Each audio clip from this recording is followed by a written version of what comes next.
둘째 낳고 한 80kg 정도까지 쪄본 적이 있어요. 다이어트 약을 먹으면서 62kg 정도까지 뺐는데 그 부작용도 심하고 해가지고 이 정도 끊으면 내가 유지를 할 수 있겠다 하고 다이어트 약을 끊었어요. 요요로 98kg 이렇게 올라가더라고요. 와, 그때 저 더 높게 올라가죠? 슈퍼 요요.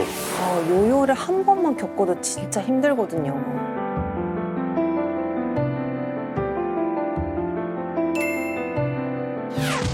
심한 과체중으로 나옵니다. 내장 지방 레벨이 22.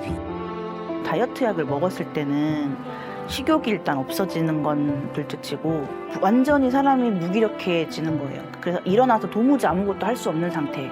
계속 누워만 있고 싶고 일어나면 어지럽고 울렁거리고 잠도 못 자고 막 땀이 막 나고 온몸이 가렵고 이렇더라고요. 부작용을 심하게 겪으셨네요. 설마 하다가 제가 95kg 정도 나갔던 그때 당뇨 판정을 받았죠. 그래서 지금 당뇨약이랑 고지혈증 약을 한 1년 정도 복용을 하고 있습니다. 정말 다시 살을 뺄 수 있을지 걱정인데 다이어트 약을 먹고 많이 빼본 경험이 있기 때문에 약을 한번 다시 먹어볼까 이런 생각을 많이 하면서 그걸 놓지를 못하겠더라고요. 자, 의뢰인처럼 임신 중에는 어쨌든 체중이 늘지 않습니까? 그런데 예전의 모습으로 안 돌아와. 오히려 더 늘어. 이래서 고민하는 분들이 많긴 많으세요. 네, 우선 육아로 인해서 불규칙한 생활 습관 때문에 체중 관리가 어려운데요. 아이 때문에 새벽에 깨거나 잠을 설치기가 일쑤입니다. 아기들이요, 2시간마다 젖을 물리거나 밥을 줘야 돼요. 그러니까요. 예, 계속 잘 수가 없어요. 네, 이렇게 수면이 부족하게 되면은 식욕을 촉진하는 그렐린 호르몬이 증가하게 됩니다. 그래서 비만의 위험을 높이게 되는데요. 또 육아 스트레스 있잖아요. 이 스트레스 호르몬인 코르티졸이 많이 발생하게 됩니다. 코르티졸은 식욕을 높이기도 하고 지방을 축적하게 만들면서 살이 더 잘 찌는 체질로 만드는 거죠. 네, 이 산후에는요 임신 때에 비해서 신진대사율이 낮아집니다. 그러면 지방 분해 능력도 떨어지겠죠? 그리고 임신 중에는 아유 우리 아이를 위해서 2인분 먹어야 돼 이런 분들이 많이 들어보셨을 거예요. 그래서 임신하고 잘 드셨어요. 네. 근데 아기를 낳는데도 그 습관이 출산을 해서 이어지면서 살이 찌는 경우가 적지 않습니다. 이거는 나를 위한 한 입, 요 다음은 우리 아기를 위한 한 입. 맞아요. 이렇게 봅니다. 출산 후에 빠지지 않은 살 때문에 의뢰인도 식욕 억제제까지 복용을 하셨단 말이에요. 그런데 부작용을 제대로 알으셨어요. 아까 보니까 막 가려웠나 봐요. 예. 그런데 지금도 역시나 너무 체중이 과하다 보니까 어쩔 수 없이 다시 먹을까? 이런 마음이 강하게 드시는 거예요. 자, 우리 의뢰인의 일상을요, 좀 더 자세히 한번 들여다볼까요? 만나보시죠.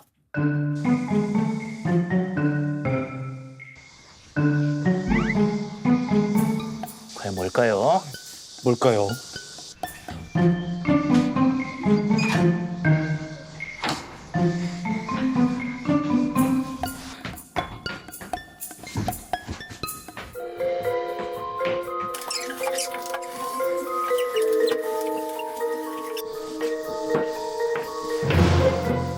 근데 왜 이렇게 뭔가 상자째 뭘 다 시켰어요?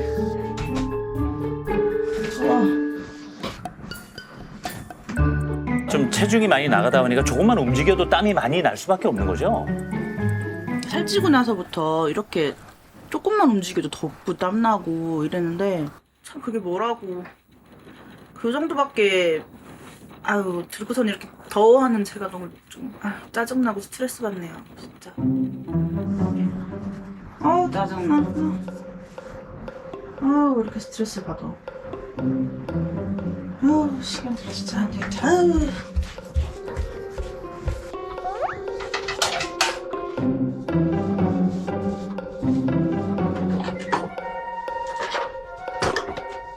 근데 왜 그릇이 이렇게 커요? 잠깐만요. 저게 지금 밥그릇이에요?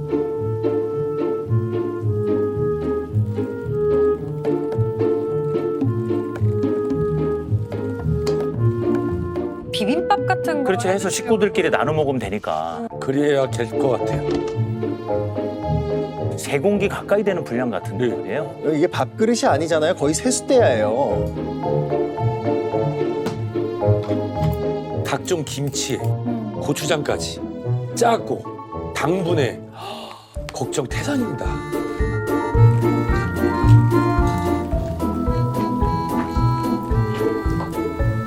아, 비빔밥 저렇게 먹어야 사실 제맛이긴 한데 좀 너무 많긴 하네요.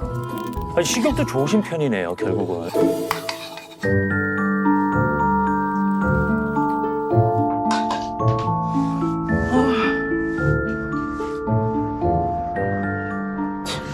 미쳤네.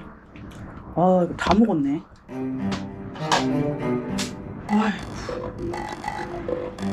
이걸 또 다 먹었어. 아우. 흔히 입 터짐은요. 예. 내가 의지로 막을 수가 없어요. 그래서 정신 차리고 보니까 다 먹은 거. 그런 경우가 많습니다. 스트레스를 받으면 왜 이렇게 자꾸 먹는 걸로 풀려고 하고 먹는 것만 생각나는지 모르겠어요. 먹다 보니까 자꾸 양도 늘어나는 것 같아요.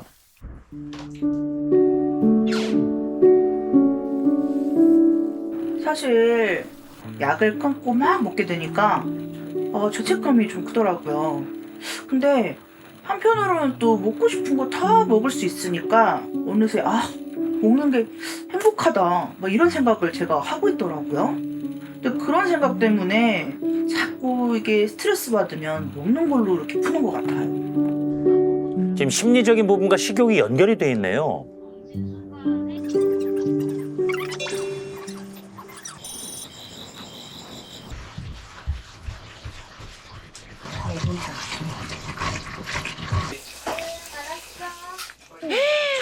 맛있겠다. 저 밥 슥슥 비벼서 야. 상추나 깻잎에 한 쌈 사서 제발 저게 1인분이 아니기를. 잘 먹겠습니다. 밥 먹자.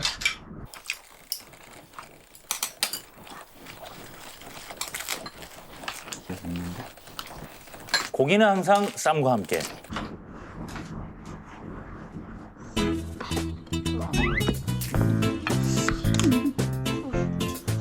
또 비벼 드시는 아하.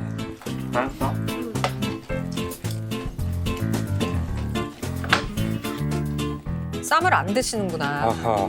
다른 반찬은 손에 안 대. 쌈좀 싸먹고 있는 게 뭐해? 운동을 해야지.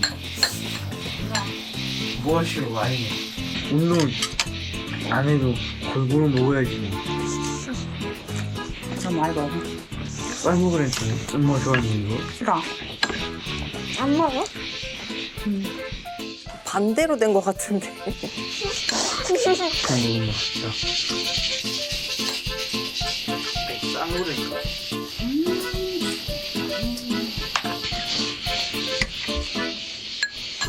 당근도 넣고 당근 넣으라니까. 방금 놀아냈다?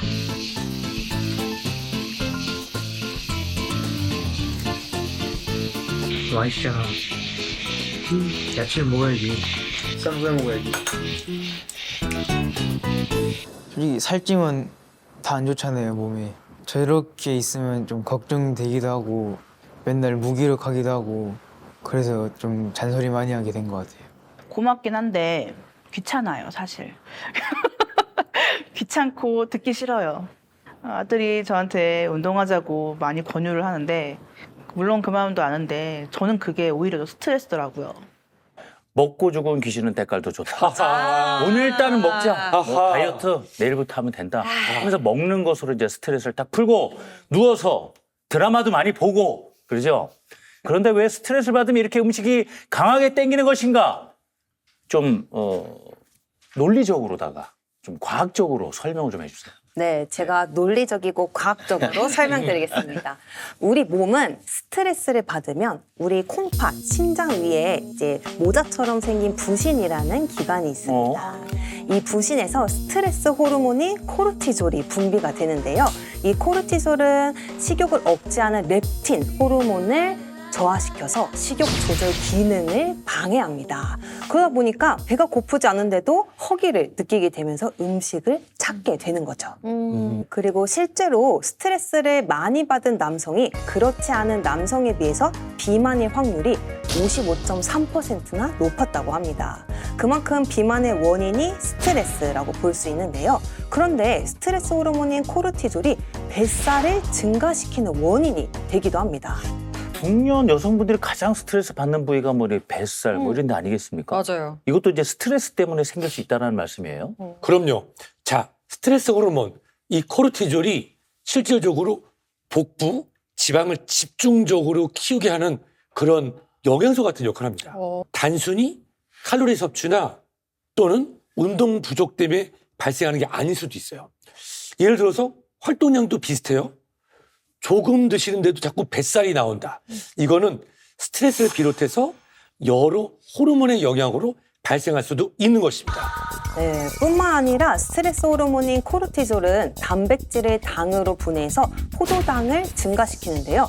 문제는 이 단백질이 분해되면서 근육이 점점 줄어들게 됩니다.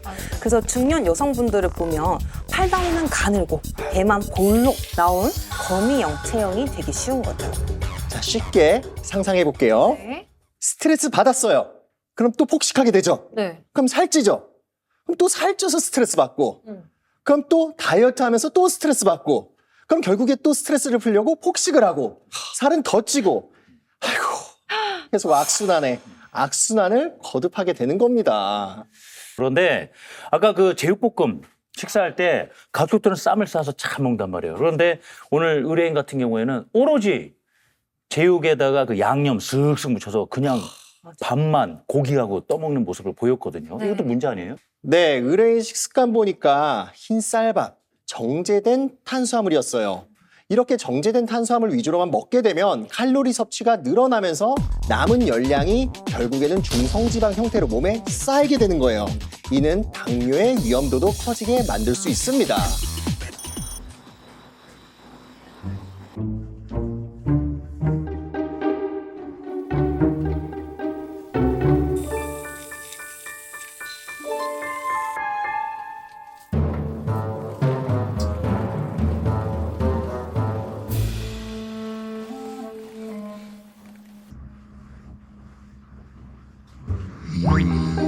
어허.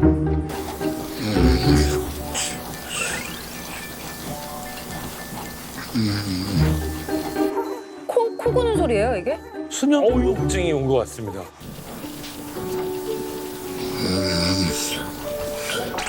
지금 깨셨어.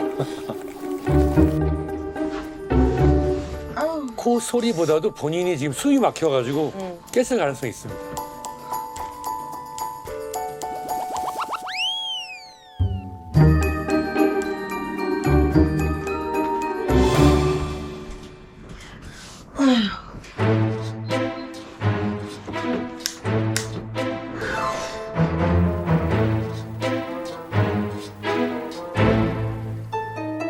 아, 다이어트가 진짜 너무 시급해 보여요. 네. 살찌고 나서 불편한 게 정말 한두 가지가 아니에요.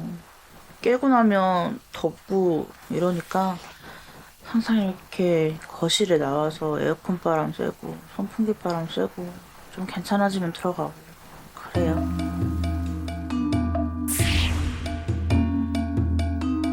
본인의 코골이 소리에 놀라서 탁 아까 눈을 번쩍 뜨는 그 모습 보세요. 얼마나 코골이 소리가 컸으면 말이죠.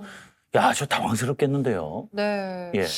진짜 근데 이 코골이가 살이 찐 것 때문에 생긴 건지 아니면 원래 코를 골았는데 뭐 살이 찐 건지 이걸 잘 그러게. 모르겠더라고요. 영향이 있나요? 네, 살이 찐 뒤에 네. 유독 코골이가 심해졌다는 분들 의외로 많아요. 아. 체중이 늘게 되면은 혀나 이천정에 있는 지방도 늘어나게 되죠. 아. 그러면서 상대적으로 기도가 눌리고 좁아지기 때문인데 그렇기 때문에 평소 없었던 코골이가 생길 수 있는 거예요. 실제로 비만인 경우 정상 체중에 비해서 코골이 발생률이 3배가량 더 많았다는 조사 결과도 있습니다. 네, 아무래도 평소 의뢰인이 스트레스가 심하다 보니까 제대로 된 수면을 취하기가 더 어려워 보이는데요. 이 스트레스 호르몬인 코르티솔 수치가 높으면 수면 중에 깨거나 수면 시간이 줄어들게 됩니다. 그런데 또 이렇게 수면 시간이 부족하면 체중에도 영향을 미칠 수 있는데요. 미국의 한 연구에 따르면 평균 6시간 자는 사람은 9시간 자는 사람에 비해서 허리둘레가 3.4cm 더 굵었다고 합니다. 자, 수면이 부족하면 식욕을 촉진하는 그렐린 호르몬이 분비가 늘어나는데요. 실제로 2주 동안 4시간만 잔 사람들은 음식 섭취량이 늘고 내장 지방 면적이 11% 증가했다는 연구 결과도 있습니다. 결국 우리 의뢰인께서는요, 다이어트를 하기 위해서는 무엇보다 스트레스 관리에다가 일단은 식습관 개선하는 것이 좀 먼저겠습니다. 거기에 한 가지 더 있습니다. 뭘까요? 무엇보다 건강한 다이어트를 위해서는 장소까지 관리하는 게 아주 중요한데요. 장 속에는 우리를 살찌우는 뚱보균이 있기 때문입니다. 사진을 한번 보실까요? 뚱보균으로 불리는 유해균은 지방을 잘 쌓이게 만드는데요. 특히 장내 유해균이 많으면 변비가 심해질 수 있습니다. 근데 또 이 변비가 심해지면 또 유해균이 많아져서 우리 몸에 독소가 쌓일 수 있는데요. 결국 이렇게 되면 살이 쉽게 찌는 체질이 돼버리는 겁니다. 의뢰인도 보나마나 저는 뚱보균이 많을 것이다. 충분히 의심해 가능하다는 볼 수 얘기예요. 있죠. 예. 우리 의뢰인에게는요, 스트레스 없이 지속 가능한 건강한 다이어트가 절실한데요.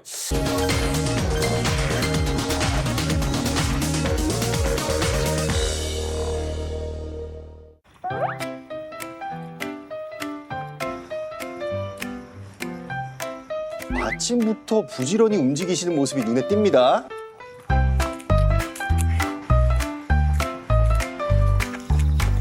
방송 촬영 이후에 가족들하고도 많이 얘기를 했는데 운동하는 거 도와주고 이래서 저도 요즘에 아침마다 그렇게 운동하고 있어요.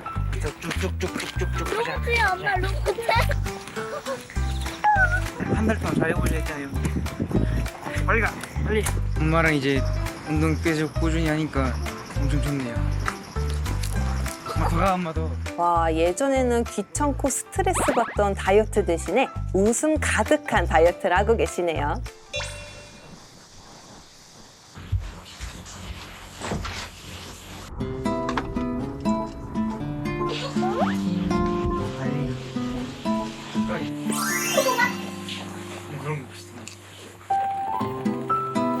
공복에 비엔알 17 유산균을 챙겨 드셨고요. 자, 전화. 내 거임 누군 빨리 먹자. 맛있어 이거.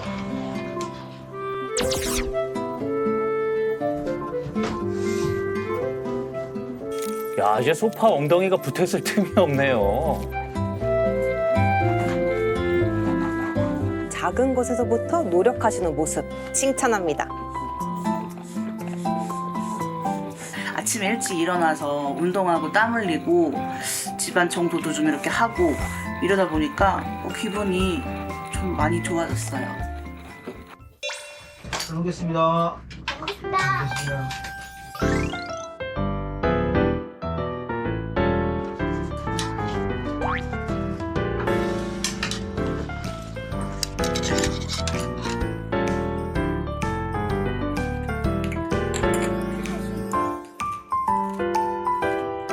채소도 안 먹는데 지금은 골고루 잘 드시네요. 잘 씹는 거 좋아하는 거. 폭식을 하던 한 끼 대신에 영양소 갖춘 식사로 끼니를 꼭꼭 챙겨 드시고 있습니다. 살짝 추출하지. 챙겨올게. 뭐 시켜볼게. 잠깐만. 뭔데?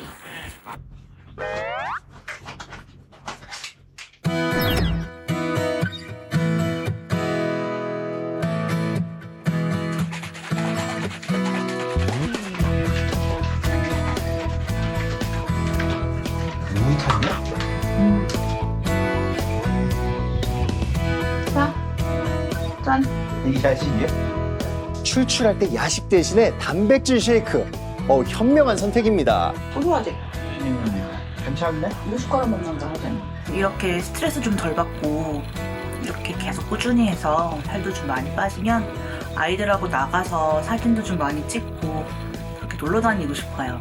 앞으로도 건강한 다이어트 해서 살 많이 빼겠습니다. 신정시대 화이팅!